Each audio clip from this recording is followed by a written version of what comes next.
Big day polling day Telugu polling రాష్ట్రాల్లో ప్రారంభమైంది. ఏపీలో 25 లోక్సభ 175 అసెంబ్లీ నియోజకవర్గాలకు పోలింగ్ జరుగుతోంది. మాక్ పోలింగ్ నిర్వహించిన అనంతరం దాదాపు ఓటర్లు పోలింగ్ కేంద్రాలకు ఓటెత్తినటువంటి సందర్భం పోటెత్తిన సందర్భం కనబడుతూ ఉంది. ప్రతి ఒక్కరూ క్యూ లైన్లో వేచి ఉన్నారు.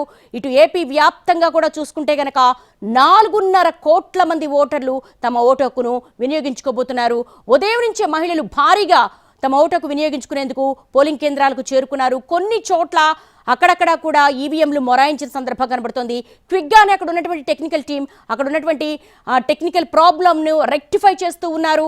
ఎక్కడా కూడా అటు పోలింగ్ నిలిచిపోకుండా ఏర్పాట్లు అయితే మాత్రం జరుగుతూ ఉన్నాయి. ఎండవేడిమిగా ఉంది. కొన్ని చోట్ల అయితే చాలా డిఫరెంట్ వాతావరణం కనబడుతుంది. అనంతపురంలో అసలు వర్షపాతమే తక్కువ, కానీ అనంతపురంలో వర్షం పడుతున్న దృశ్యాలు కనబడుతున్నాయి. అనంతపురం ఉరవకొండకు సంబంధించి కూడా ఇంకా పోలింగ్ స్టార్ట్ కాలేదన్న వార్త అయితే వచ్చింది. అయితే ఈసారికే స్టార్ట్ అయ్యే సందర్భం కనబడుతోంది. చాలా వరకు వయోభారంతో ఉన్నవాళ్ళు, వికలాంగులు, 80 ఏళ్ల పైబడిన వృద్ధులు కూడా వచ్చి తమ ఓటుకు వినియోగించుకుంటున్న సందర్భం కనబడుతోంది. ఇది ఒక రకంగా చెప్పాలంటే ఒక ఇన్స్పిరేషన్, ఒక మోటివేషన్. బ్యూటీ ఆఫ్ డెమోక్రసీ అంటే ఇదే.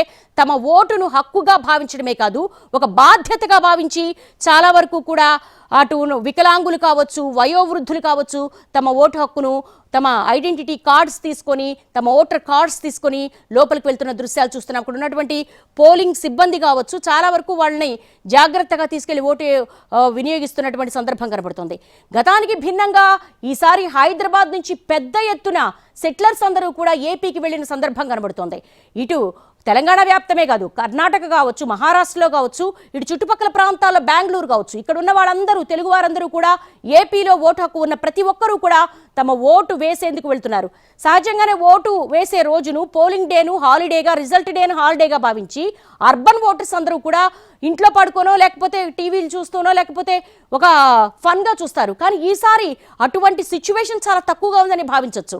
ఎందుకంటే ఎలక్షన్ కమిషన్ ఆఫ్ ఇండియా ముందుగానే అవేర్నెస్ కోసము సెలబ్రిటీస్తో కావచ్చు కొన్ని రకాలైనటువంటి అడ్వర్టైజ్మెంట్స్ ఇచ్చింది.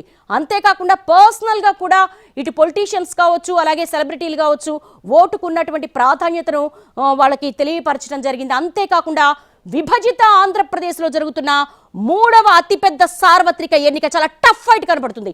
ఈ త్రిముఖ పోరులో ఎవరు నిర్ణేతలు, ఎవరు తమను పాలించేటువంటి నాయకులుగా వాళ్ళు భావిస్తారో ఈరోజు తమ నిర్ణయాన్ని ఇటు ఈవీఎంలలో నిక్షిప్తం చేసేందుకు ఓటరు అక్కడ పోలింగ్ బూత్లకు ఓటెత్తినటువంటి దృశ్యాలు కనపడుతున్నాయి.